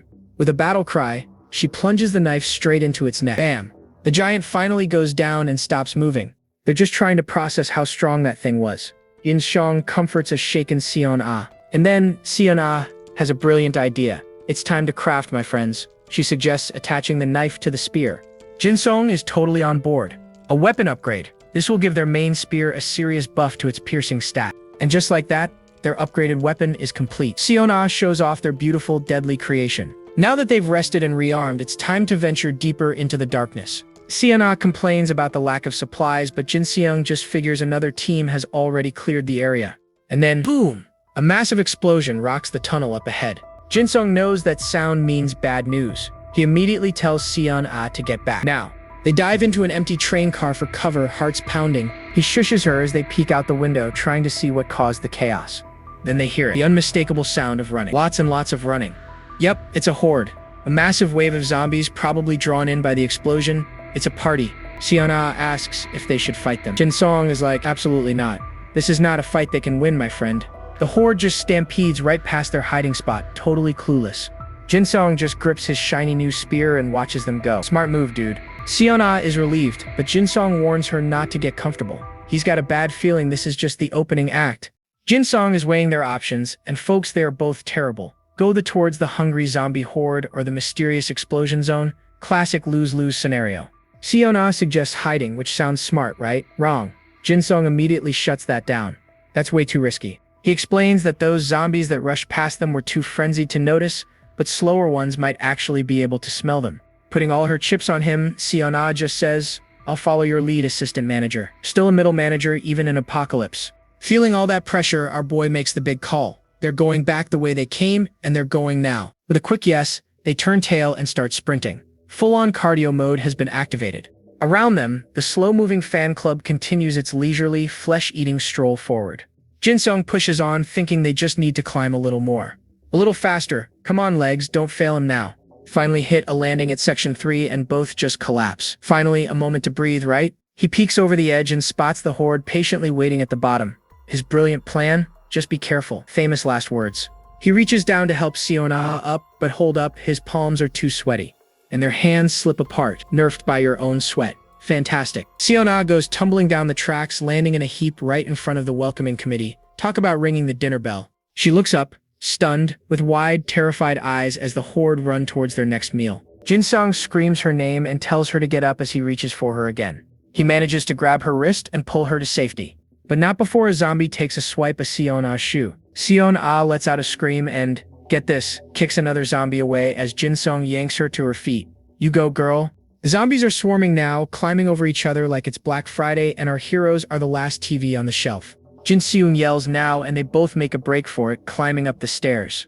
But their path isn't clear. Another zombie jumps out, but Jin Sung dodges out of the way. And Sion who's right behind him, skewers the thing with their brand new hybrid weapon. They continue their mad dash up the stairs. Sion skewers the next zombie. But it doesn't go down. As it lunges for the kill, whack, an attack comes from behind. It's Jin Sung's turn to assist. He sweeps the leg, and Sion seizes the opening, driving her spear right through its chest. Perfect teamwork. They finally burst through the station office door and collapse, gasping for air. That was close. Jin Sung pants. You think? Sion peeks outside and confirms the coast is clear, at least for a few seconds. Slumped against the wall, Jin Sung feels that sweet relief. We're alive. Then his brain reboots. Oh right, Miss Sound. Your leg. He spots blood on her boot. She tries to play it cool, saying something just brushed against her. Cue the dramatic flashback. A grimy zombie hand definitely grabbed her ankle. Her face goes sheet white at the memory. Jin Song kneels to check, and yep, that is a pretty nasty scratch on her ankle. Definitely not a brushes. He lets out a sigh of relief. It wasn't a bite, just a scratch from a zombie's claw. Shina looks at him like, a what now? He says she'll be fine, claiming he got scratched once and nothing happened. Really? Shina asks. I'm certain, he says, nodding with confidence. The wave of relief hits her so hard she just starts sobbing. She whispers that she seriously thought it was game over for her. A little later, Jin Sung is playing doctor, tending to her ankle. With the wound cleaned up, things feel a whole lot safer. He's rummaging through a first aid kit, but it's barely stocked. Looks like the old manager was not prepared for an apocalypse. He closes the box, his sleeve stained with blood. Despite the missing supplies, he admits they're lucky to have found it at all. They quickly realize that previous survivors have already cleared out all the food. No post-battle snacks for them. Jin-sung guesses the last group was in a hurry. He tells Seona she should get some rest while they have the chance. Meanwhile, he starts scavenging around the office. And his hunch pays off. Looks like the last survivors missed some of the loot after all. He finds a tiny, shiny golden key. Jin-sung breathes a sigh of relief. For tonight at least they have a safe place to crash. But this isn't just about shelter. Our boy is on the hunt for some specific loot. He scans the dimly lit room, his eyes darting across the cluttered shelves. And there it is. He snags the station's logbook like he just found buried treasure. He immediately starts flipping through the pages, hunting for a recent entry. Bingo, just as he thought. A log from June 19th reveals the new locker password, 837121. He makes a beeline for the locker, his little hunch paying off big time. He starts turning the dial, carefully entering the code he found. Seona is completely shocked. She asks, "You knew what you were doing, didn't you?" And Jin-sung? He just says, "Of course." With a satisfying click, the safe swings open. She absolutely cannot believe it. "How did you know?" Jin-sung hits her with a smirk, revealing his secret. "Well, I used to work in the subway." He explains they always write the safe codes in the logbook. Seona looks on, completely impressed. Seona asks what's so special about the safe. He tells her it's mostly just keys for the station. But the important thing for us is this.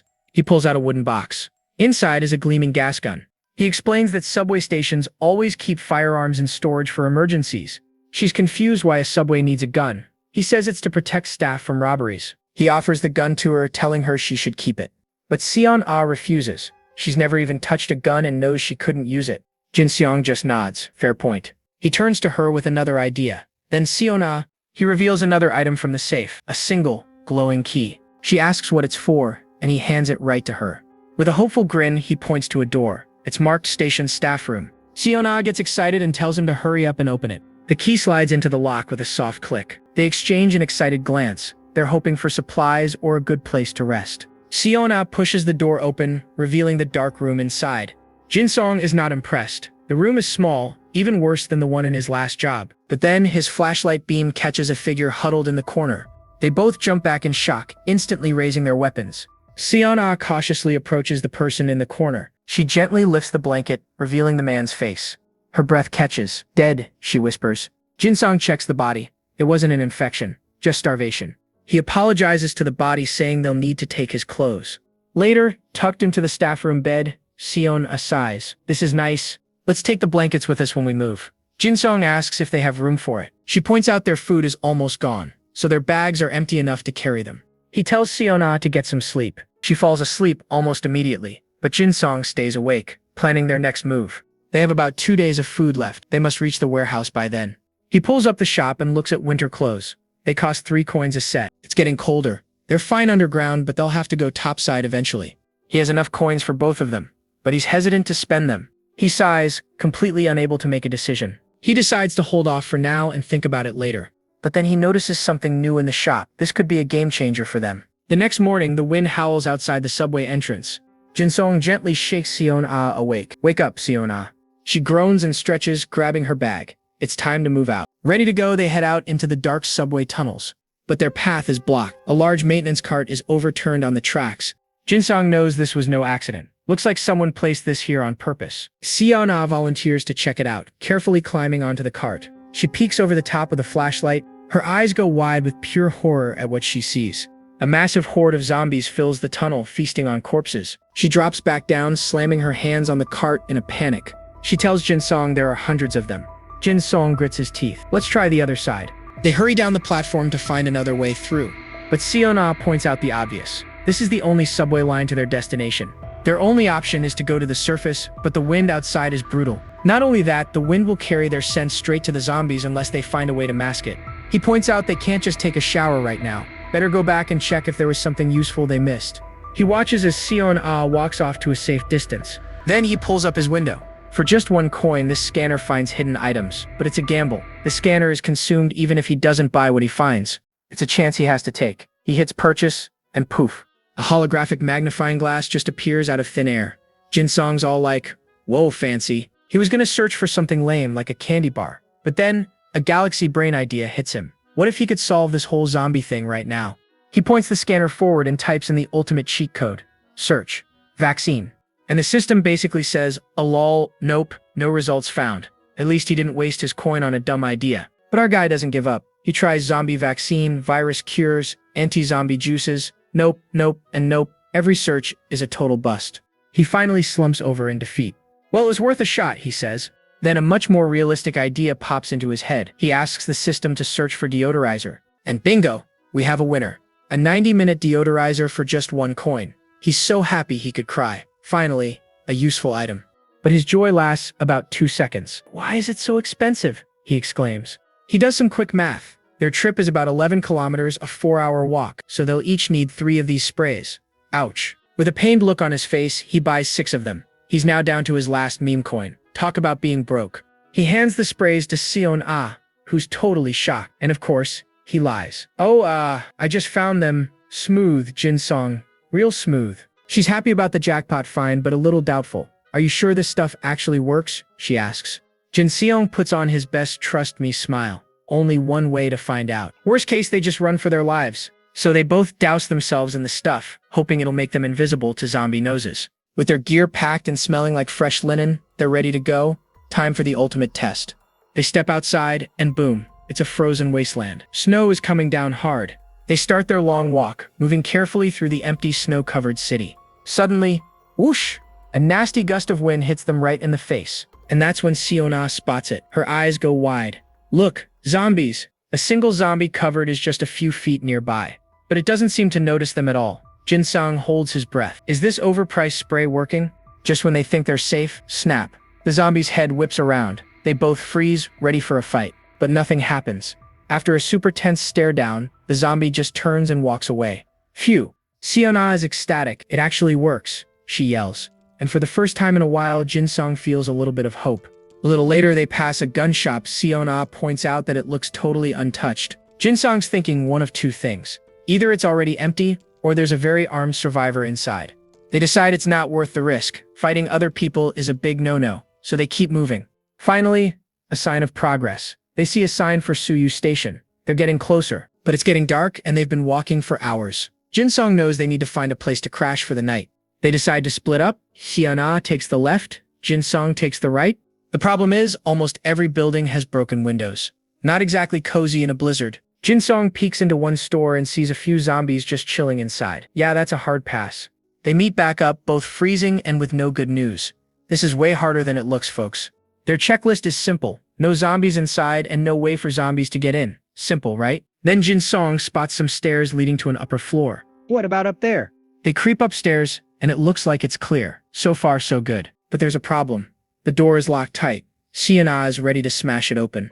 But Jin-song stops her. Breaking glass is basically a dinner bell for zombies. He thinks he has a better idea. He walks over to a fuse box on the wall and starts feeling around on top of it. What is he doing? And what do you know? His fingers find a key. He holds it up with a huge grin. Jackpot. His logic? He saw a sign that the cafe opened late, so they probably hid a spare key for the staff. Turns out he was right. Big brain move, Jin-song.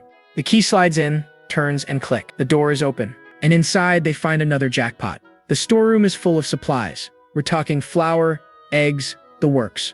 Sion-Ah wants to grab the flour, but Jin-song says no. That stuff is way too heavy to lug around right now. They decide to stash it and come back for it later. Still, it's a fantastic find.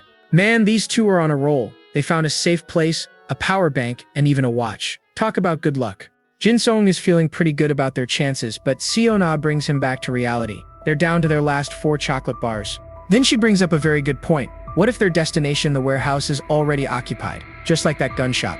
So she suggests they create a code word, a signal for when things go south. Jin-song is all for it. She thinks for a second, and then her eyes light up. She's got the perfect one. How about this? She smiles. Alright, so before they head into almost certain doom, Sion-Ah lays out a genius plan to communicate on the down low. She's like, okay, if we see a gun or a ranged weapon, we talk casually. And Jin-song chimes in with, and if it's a melee weapon, we'll use polite speech. Then Sion-Ah drops the rest of the code words. Up for a few enemies, assistant managers if it's unclear, and senior if they need to book it.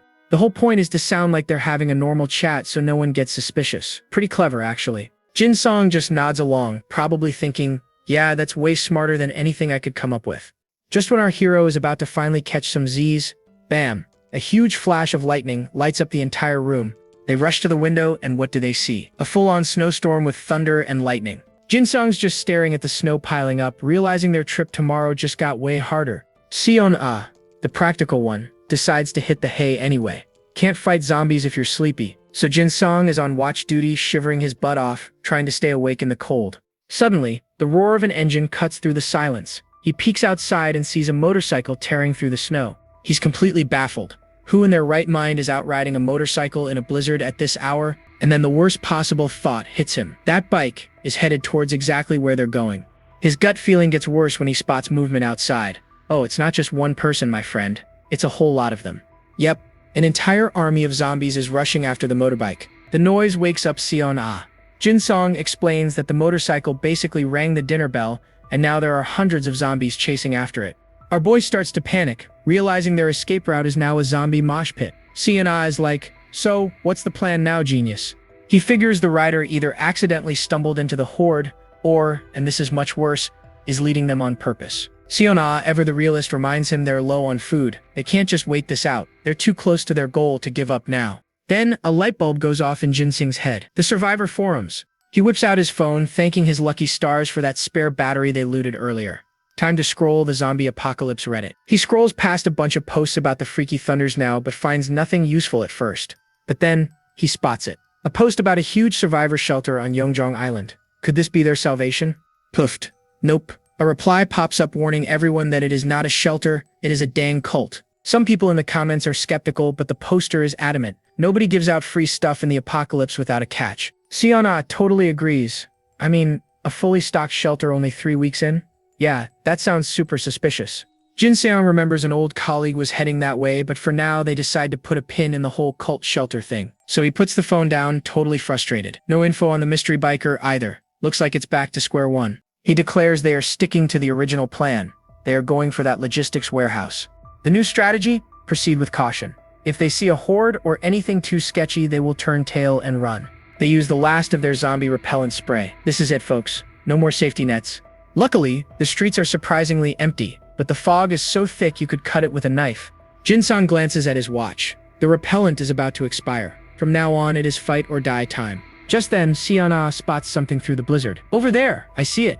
Jinsong breaks into a huge grin. The warehouse is massive. They are about to hit the apocalypse jackpot, but their celebration is cut short. Seon-ah tries the gate, and it is locked solid. She swears it was open before. Then Jinsong looks up and notices a new addition, barbed wire along the top of the walls. He asks when she was last here, and she admits it has been a few months, so now they have to scout for another entrance. After a quick search, Seon-ah finds a weak spot in the fence. A little too convenient, don't you think? She is about to climb, but Jinsong grabs her. Wait, he says, that is too dangerous. He is thinking it is a trap, since it is the only unsecured spot. But Seon-ah insists they are out of options. She reminds him the zombie be gone spray is finished and their pantry is empty. It is now or never. Fine. Jinsong reluctantly agrees, but warns her to be ready for a fight. There could be other survivors inside. Without wasting a second, Seon-ah makes a run for it, and Jinsong gives her a boost over the wall. She lands on top and takes a peek. Looks empty. She calls down before dropping to the other side. She lets out a huge breath of relief. Finally. And the relief is gone. She feels cold metal against the back of her head. A voice growls, hands up. The guy gives Seon-ah a pat down. Good. No weapons, he declares. He demands to know if she's got friends, and Seon-ah tells him they're outside. The guy presses her. How many? She says just one, so he tells her to call him over to the main entrance. And yeah, he is definitely losing his patience. He shoves the gun right against her head and screams at her to hurry up. Well, with a gun to her head, what else can she do? She yells out for Jinsong to come to the entrance. Our boy Jinsong hears the call and his big brain immediately does the math. One captor with a long-range weapon. Answer me, Seon-ah calls. He responds while rummaging through his pack. He knows what to do now. He pulls out the gas gun. The dude's using Seon-ah as a human shield behind a big chain gate, demanding Jinsong drop his weapon. Jinseong tells him to calm down, holding up his spear. Here's the weapon, he says. The guy is definitely not in a calm down mood. He screams to drop it, so Jinsong tosses his spear into the snow. Clank. He raises his empty hands to prove he's unarmed, but the captor is still not satisfied. He yells for him to come straight out. Jinsong's in a bind. His weapon has a short range. He needs to get closer to get a good shot. But then, if he steps out, he'll see the gun. So he decides to try to lure the guy nearer. I've put down my weapon. Let her go. And what do you know, the guy takes the bait and pushes Seon-ah to move forward. Jinsong waits until he's within firing range and goes for it. Jinsong whips out his gas gun. He shouts at Sion duck. She drops to the ground and the captor just freezes, completely shocked as Jinsung takes aim. He fires the gun and it's a direct hit. The guy gets splattered with tear gas to the face. In the chaos, he starts firing his very real gun like a madman. A shot whizzes past Jinsung as he manages to dive out of the way. Sion, he calls out. And it's Sion to the rescue again. She lunges, grabs his gun hand, and twists his arm with some serious force. Ouch. While Sion has the man completely pinned down, Jinsung grabs some duct tape and tosses it to her. Suddenly he hears a sound. Uh-oh. Don't tell me this guy had a companion with him. But it's not another person. It's so much worse. The gunshots were basically a dinner bell for a zombie horde. He screams for Sion to get the key. She starts frantically searching the pockets of the guy she's pinning down. Hurry up, Jinsung shouts. And yeah, he's got a point. The zombies are getting way too close for comfort. Sion is done playing nice. She delivers a swift kick to his family jewels and yells, "Give me the key." And look at that, she finds it. She sprints to the gate and struggles to unlock it. Meanwhile, Jinsung is forced to start fighting. Ugh, why can't I open this, she yells. He takes down one zombie, but another one lunges and grabs his spear mid-swing, stopping it completely. And here comes the panic we've all been waiting for. He screams, trying to yank his weapon free, but a zombie is already leaping at him. His hands slip on the icy spear. For a second, a super gross zombie face is just inches from his own. He can probably smell its breath. Yuck. At the very last second, he stumbles. The zombie goes headfirst into the wall. Bonk. Jinsung stumbles back into the snow, watching in horror as the angry zombie turns around for round 2. Just as it leaps again, the lock is open. The gate swings inward and the zombie slams right into the door. Perfect timing. Hurry and get inside, Sion yells. She holds the gate open as our hero scrambles to safety. She slams it shut just as the rest of the horde arrives, their rotting hands grasping through the bars. So they're safe for now, but not really. The zombies are shaking the gate like crazy and they look extremely hungry. That's a wrap on this recap. Hit that subscribe button to help us keep pumping out awesome content. Catch you in the next one.